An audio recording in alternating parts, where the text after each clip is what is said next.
El señor Putin me obliga a hacer un vídeo sobre la invasión de Ucrania y bueno, pues intentar explicar en este vídeo de una forma muy sencilla, algo muy confuso, que es qué motivos puede haber para invadir Ucrania, qué razones puede haber detrás de ello y si hay razón para ello. Así es que vamos a ver si nos enteramos de algo.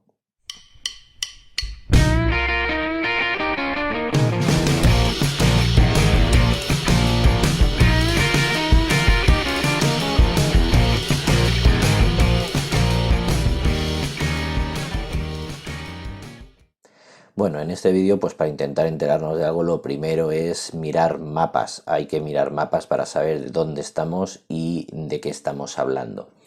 Geográficamente, como podéis ver, es esta zona en la que tendríamos todo donde estoy poniendo la mano sería la zona, el actual Rusia.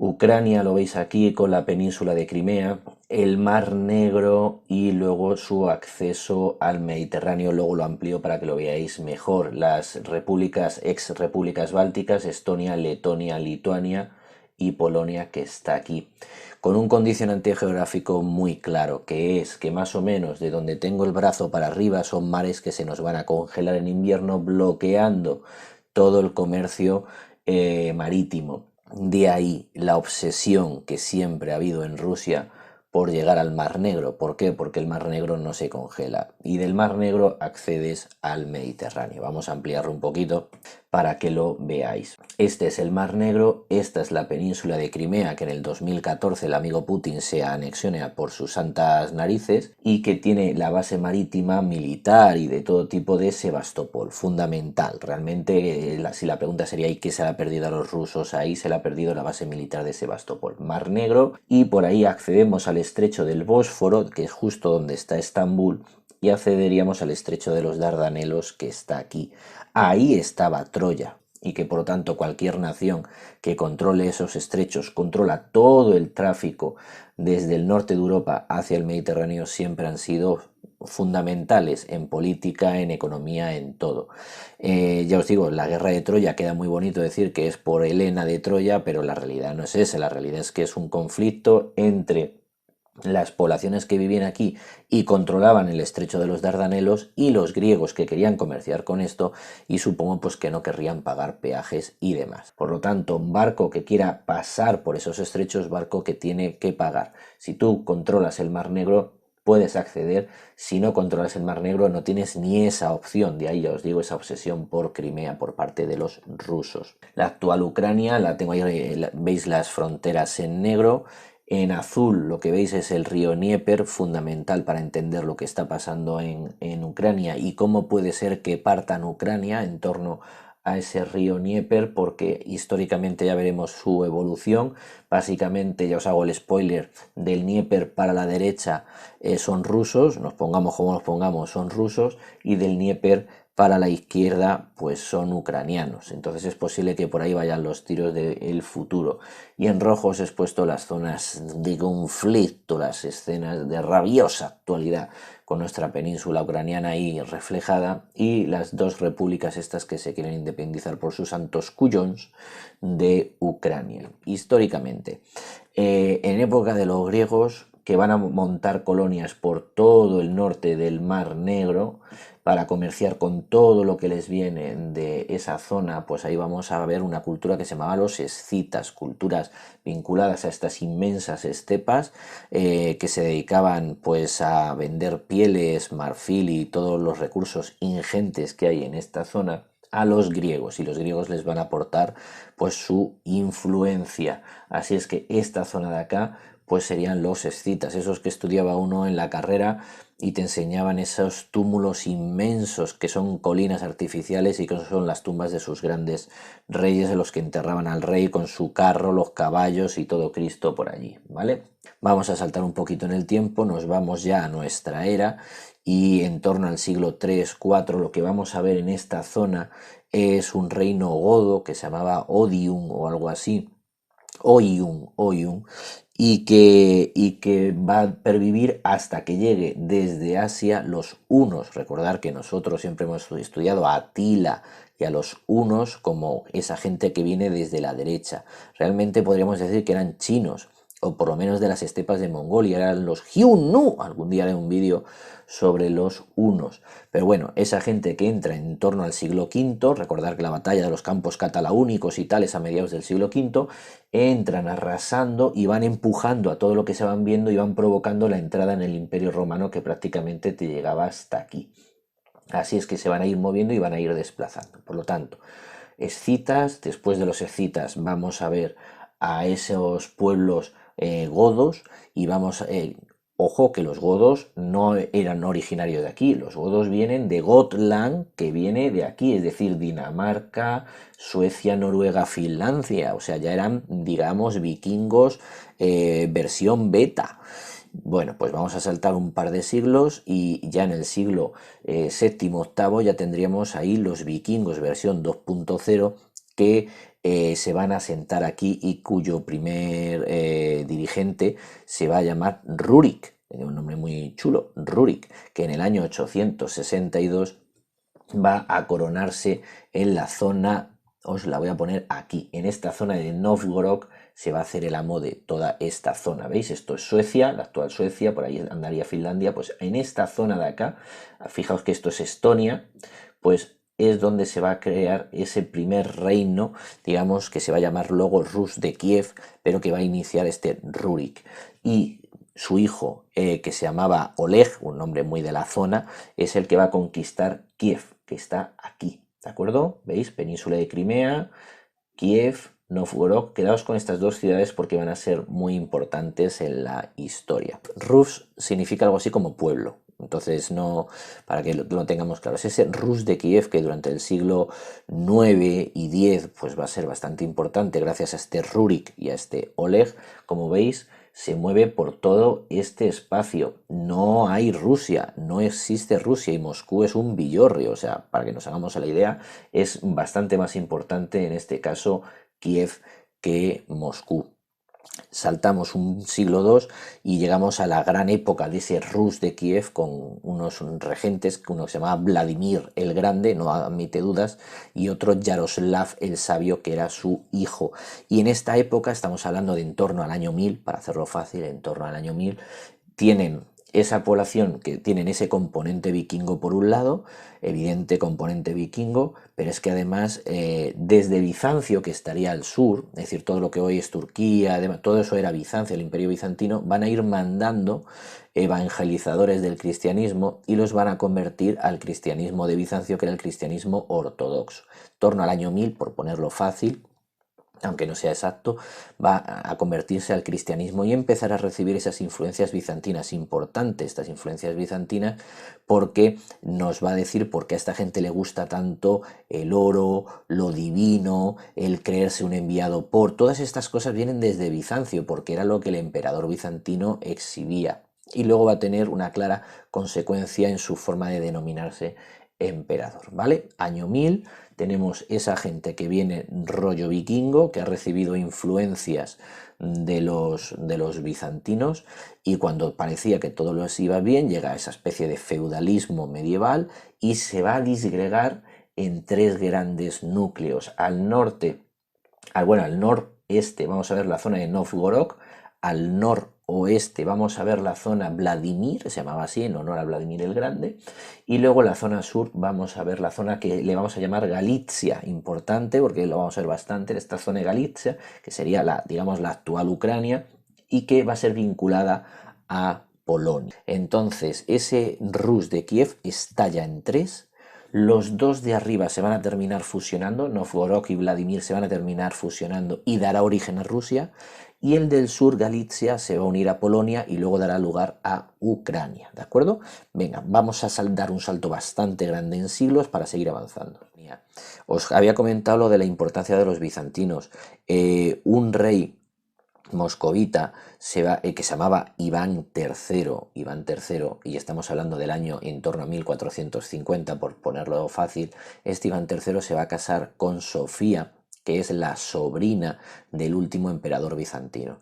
Entonces, cuando caiga Constantinopla en 1453, Este Iván III, casado con la descendiente del último emperador bizantino, se absorbe para sí mismo el título de Caesar, que significa emperador, y de Caesar luego va a venir la palabra zar, ¿de acuerdo? Entonces por eso viene el nombre zar asociado a los emperadores rusos, porque ellos alegan que son los que se casaron con la descendiente del último emperador bizantino, y por eso en el escudo de esta época y durante muchísimo tiempo vamos a ver el águila bicéfala, que era bizantina de los emperadores bizantinos, el águila bicéfala. Entonces el águila bicéfala implica imperio, y todos los que han tenido ese título han utilizado ese símbolo del águila bicéfala. Seguimos avanzando en el tiempo y volvemos a este mapa que os puse, porque en torno al siglo XVI-XVII, en las luchas de quién es de quién y quién se queda con qué,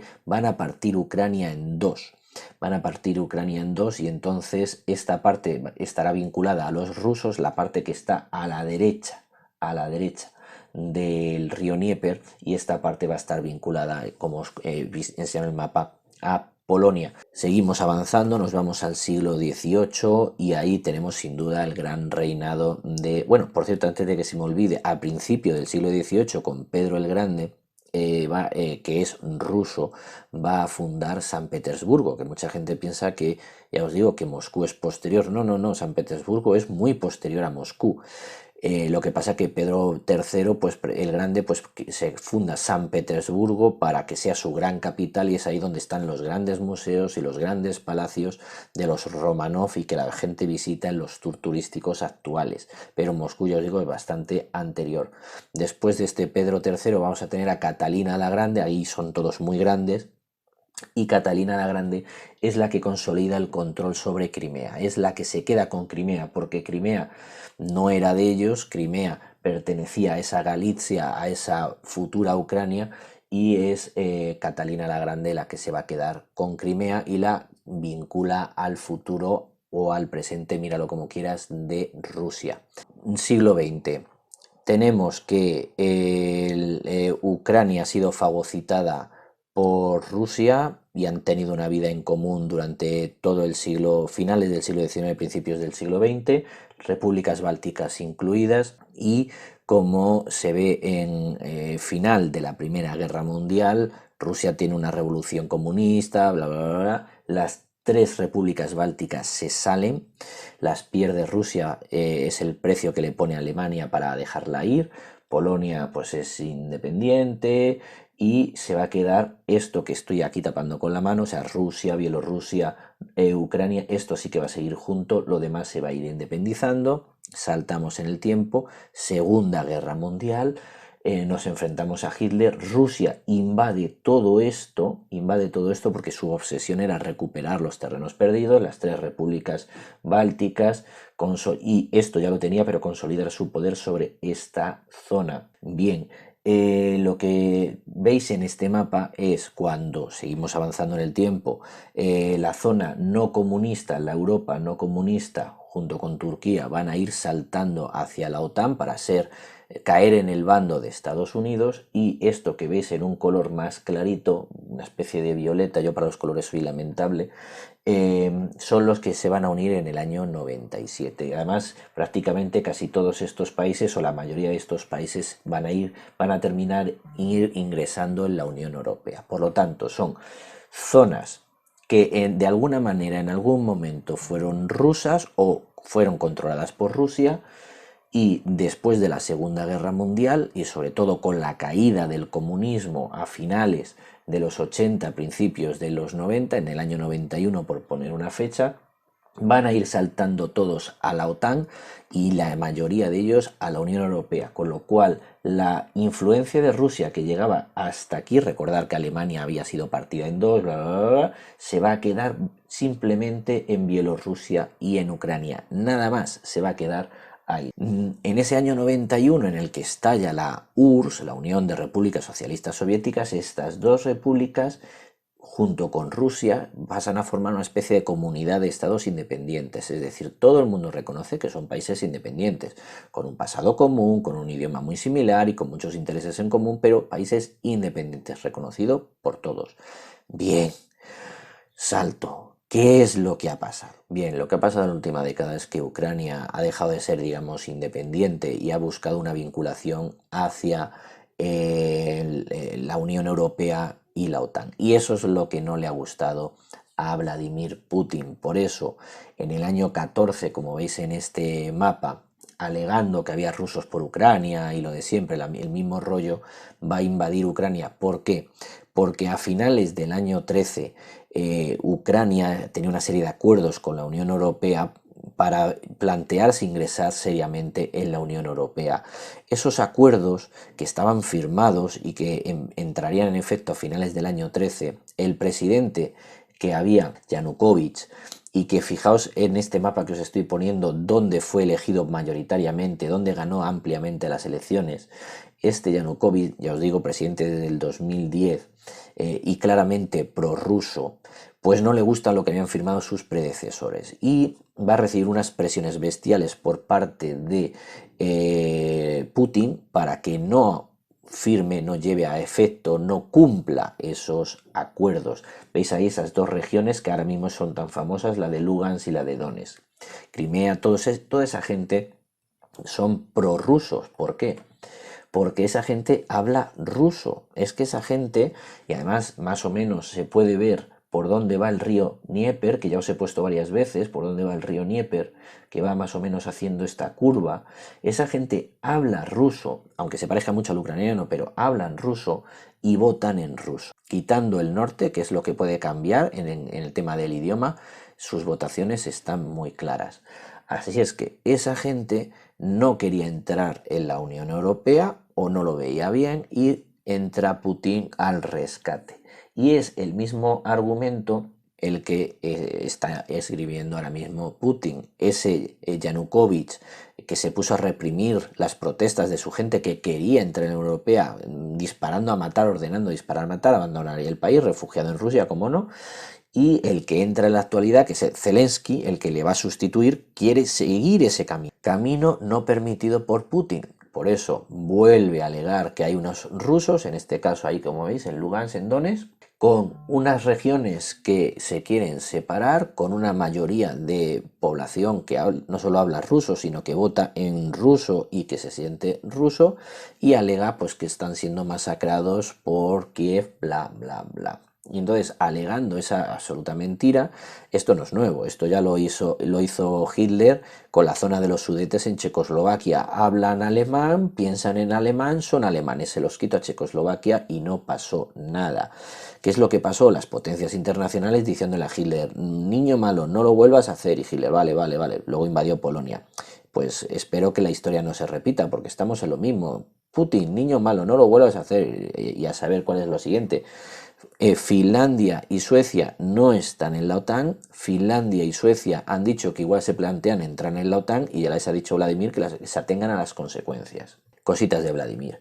¿Qué hay detrás de todo ello? Pues como podéis ver es la obsesión de Putin de no permitir que Ucrania, que ha estado vinculado a la historia de Rusia, como os he explicado, no se vuelva occidental, porque además si se vuelve occidental y entra en la OTAN, aparte de recibir la defensa, las fuerzas, podrías tener bases de misiles aquí, con lo cual es un escupitajo y ya llegas a Rusia.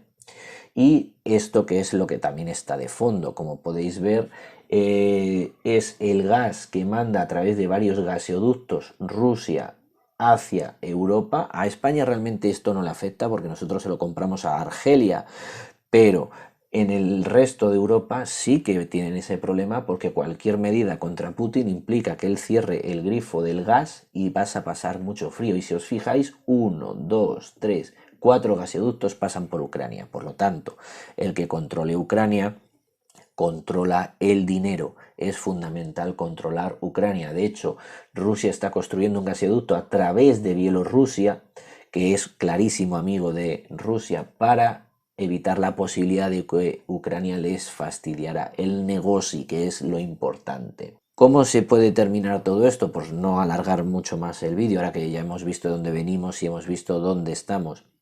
¿Cómo puede acabar?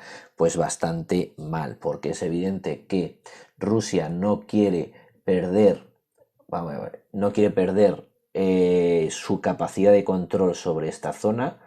de la población prorrusa y de los que no son, y no quiere perder el control de esos gaseoductos. Teniendo en cuenta que Estonia, Letonia, Lituania han estado vinculadas a la historia de Rusia, que la zona de Novgorod está en esa zona y que habrá gente que le mole el expansionismo ruso, pues este es capaz de alegar cualquier cosa para tocar las narices a favor de estas regiones que están en la Unión Europea y que están en la OTAN, con lo cual no es como Ucrania. ¿Por qué está pasando lo de Ucrania como un paso militar? Porque no está en la Unión Europea, no está en la OTAN. Por lo tanto, oficialmente no puedes mandar tropas, lo cual es una soberana estupidez, porque entonces cualquier país que no esté en la Unión Europea o que no esté en la OTAN significa que está desvalido y que Putin lo puede arrasar.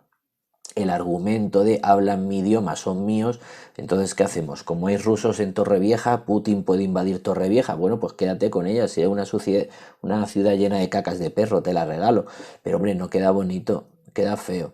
Entonces, ese argumento de hablas mi idioma, eres mío, pues hombre, está un poco desfasado. Así es que a modo de conclusión de todo este vídeo tan caótico, con tanta información, y espero que hayáis enterado de algo, es que históricamente tanto Ucrania como Rusia han estado vinculadas. En un principio es Ucrania el origen de todo y por lo tanto superior, digamos, culturalmente a la zona de Moscú. Después va a ser Moscú la que tome esa hegemonía, la que conquiste Ucrania y demás. El tema de Crimea, que se me ha olvidado decirlo durante el vídeo, peculiar porque siendo ruso, gracias a Catalina la Grande, va a permanecer en poder ruso durante siglos, durante prácticamente 2 siglos. Luego llegará Nikita Khrushchev, que era ucraniano, y entonces desgaja Crimea de Rusia y la anexiona a la República Socialista Soviética de Ucrania. Recordar que la URSS es Unión de Repúblicas Socialistas Soviéticas. Entonces Crimea estaba asociada a la República de, digamos, moscovita, y este Nikita Khrushchev, que era ucraniano, la desgaja y se la enchufa a Crimea. Ojo, que históricamente tenía sentido porque Crimea había sido durante mucho tiempo, durante muchos más siglos, ucraniana que moscovita. Esa obsesión va a estar ahí en el mundo ruso de recuperar Crimea, recuperar la base naval de Sebastopol, ya os he explicado por qué y demás. Entonces, siento el caos de este vídeo, ya os digo, son muchos datos, son muchas información. Históricamente han estado vinculadas, pero en la actualidad usar la guerra como arma para hacer la economía pues no tiene ningún tipo de sentido. Apoyamos lógicamente a los ucranianos, nos ponemos la camiseta de Ucrania porque no podemos, como ha dicho el señor Borrell, que es el representante de la política exterior de la Unión Europea, no podemos volver a la política del matón, de o haces esto o te invado, porque entonces todo lo que hemos avanzado en los últimos 50 años del siglo XX y en los 20 del siglo XXI, pues no habrá servido absolutamente para nada. Cruzamos dedos que se quede ahí, que Putin no le dé por irse a por Moldovia o que le dé por irse a por las antiguas repúblicas bálticas, y vamos a ver en qué queda todo esto. Como siempre digo, si te ha gustado el vídeo dale like, suscríbete y si te ha molado mogollón pues redifúndelo. A ver si entre todos nos enteramos de qué está pasando en Ucrania.